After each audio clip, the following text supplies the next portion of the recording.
Hey guys, it's Beans and welcome to my channel, or welcome back. Today I want to go through all of the things that I wish I knew before I started playing Stardew Valley. I know that we have some new players in this community. Evelyn is here to see me. And we have some new players in the community, including myself. And I watched a few videos like this, but not everything was mentioned. I felt like very overwhelmed when I first started playing Stardew. There is a lot to learn. I'm no expert, but I do want to tell you these things that were important to me. I wish that I would have known. So be sure to hit that like and subscribe button and let's get started. So the first thing is to talk to Evelyn. Talk to Evelyn, give her gifts. She's the old lady that is married to George in the wheelchair.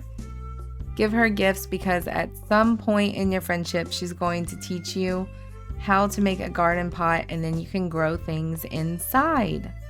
A lot of these things I have learned from my bestie who is also playing Stardew, and she made some mistakes that neither one of us knew at first.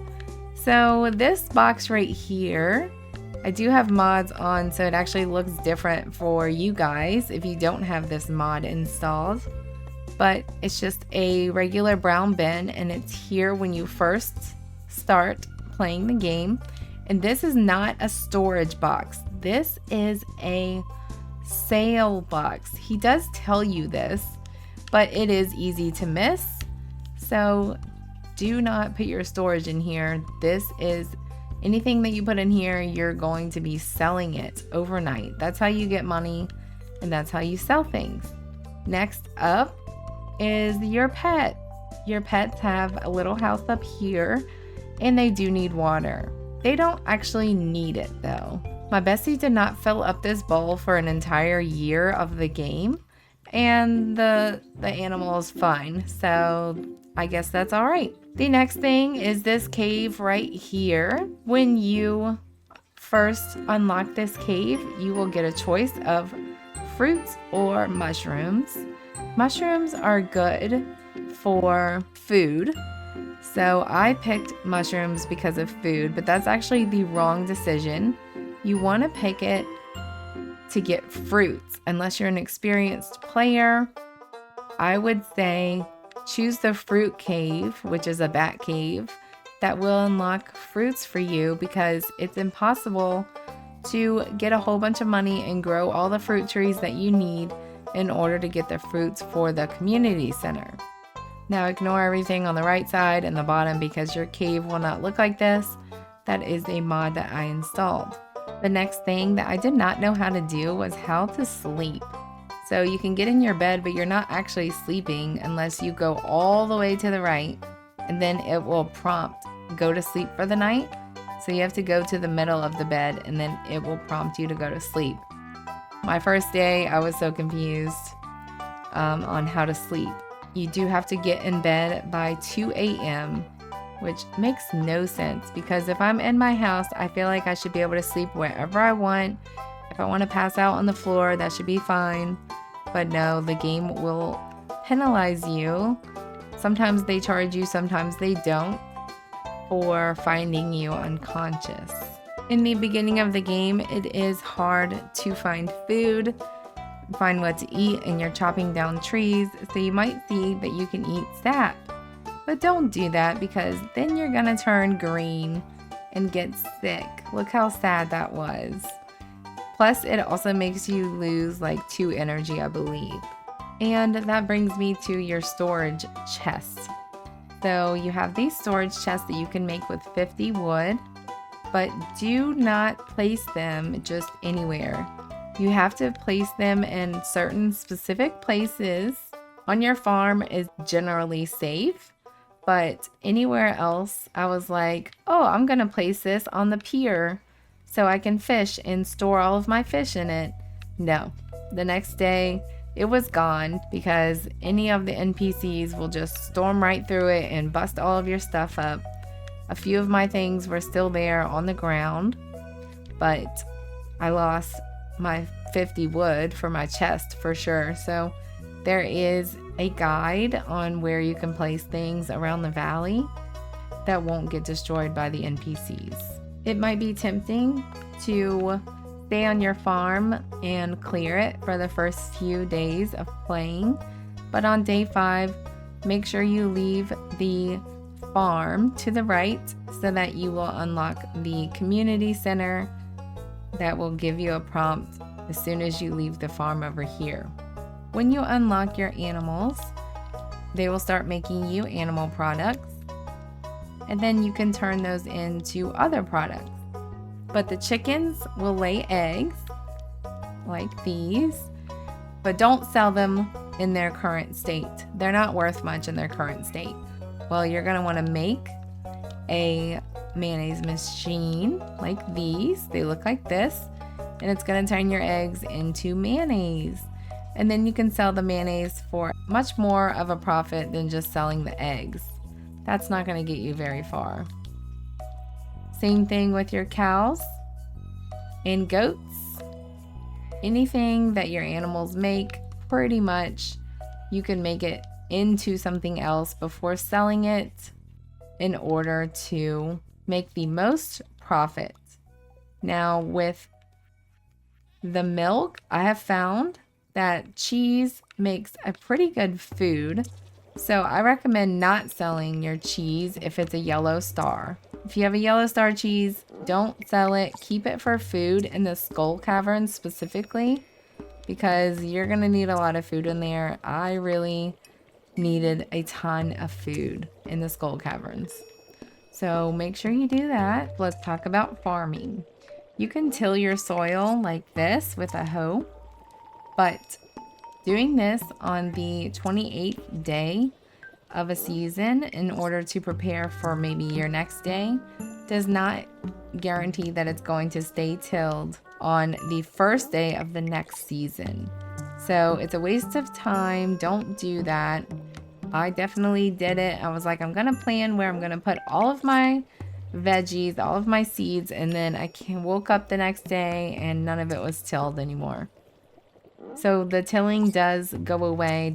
You can't really pre-plan a farm soil the day before a new season starts, if that makes sense. That brings me into the sprinklers.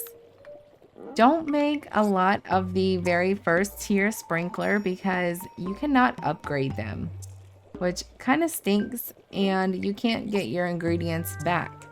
So like for me, I made a ton of the regular sprinklers using all of my copper and iron, and then I didn't have enough iron for the quality sprinklers, and then definitely did not have the supplies for the iridium sprinkler. So I recommend just trying your best. Just make a few of these and then water the rest of your crops. And once you get enough supplies, at least make a quality sprinkler. You probably can't make an iridium sprinkler for a while, but at least make the quality one because it waters 8 spaces instead of this one that waters 4. So now I have all of these regular sprinklers that don't do much. Picking up my farm because I don't want to just sell them because I want the iron back that I'm owed. I am owed that iron, okay? If you have fences on your farm, the only way to remove them is by axing them, right? But if you axe them after the very first day, they will not go to your inventory. They're going to be destroyed because fences decay after time, and eventually you'll have to repair your fences. And if you axe them after the first day, they're going to be gone. So make sure you figure out where you want those fences on the first day that you place them. Next up is this area right here. It's called the Secret Woods, and it's right above the Wizard's Tower. You're going to want to come here after you have upgraded to at least a steel axe. You can axe the hardwood that's sitting right here, that's blocking you off from this area here. And in this area, you find 1, 2, 3, 4, 5, 6 hardwood stumps. So this is the best way to get hardwood. Come in here every single day, but make sure you bring some food and a sword to kill the slimes that are in here. But there are 2 ways in and out of this cave. At the bottom, there's one here, and then you saw the other one. So you can also find seasonal mushrooms and foraging in here as well. But the most important thing is to collect all of that hardwood because you will need some hardwood. Good full stacks of hardwood later in year 1. Now, sometimes when you're playing, you're gonna get a notification at the bottom left of the screen saying that a train just passed through the valley. So the first few times I saw that note, I was like, it doesn't really matter. I'm not gonna make it there in time. But actually it does matter. You have plenty of time to get there from any place on the valley, pretty much. But the train station is up here. Even if the train has already passed, you're just gonna walk on the train tracks and then you will collect random things. It's not gonna show up. It's just gonna randomly go into your pockets as you walk on it. So make sure you walk on this after the train leaves. Even if the train is still here, wait for it to pass and then walk across this a couple times to make sure you get everything that the train has dropped. Usually some supplies like coal and wood and ores. Then that brings me into the Adventurers Guild. So when you start mining, you're going to unlock the Adventurers Guild, which is directly to the right of the caves. And inside of here, there is an NPC named, I don't even know his name. What is his name? There's an NPC here that sells swords. You're gonna wanna buy better swords than you have, whatever you can afford, whatever they have for you, because you can't buy a sword that is too powerful for you, I don't think.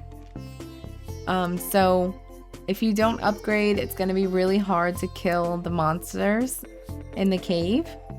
So try to get the best sword that you can afford. You can also buy boots in here and rings, but you should find at least some boots, maybe some rings in the caves as you're killing monsters. But I highly recommend upgrading your sword as soon as you can, because that first sword that you get does not do anything. And you know what? We also need to talk about the bathhouse. When you're running low on energy in those first days, you need to head up above Linus's house where the train station is. Come in this building. Now this is a far walk. If it's late in the day, then this is not worth it. But if it's before like 1 o'clock, I think that you're good. But you come all the way over here and you will get into your bathing suit.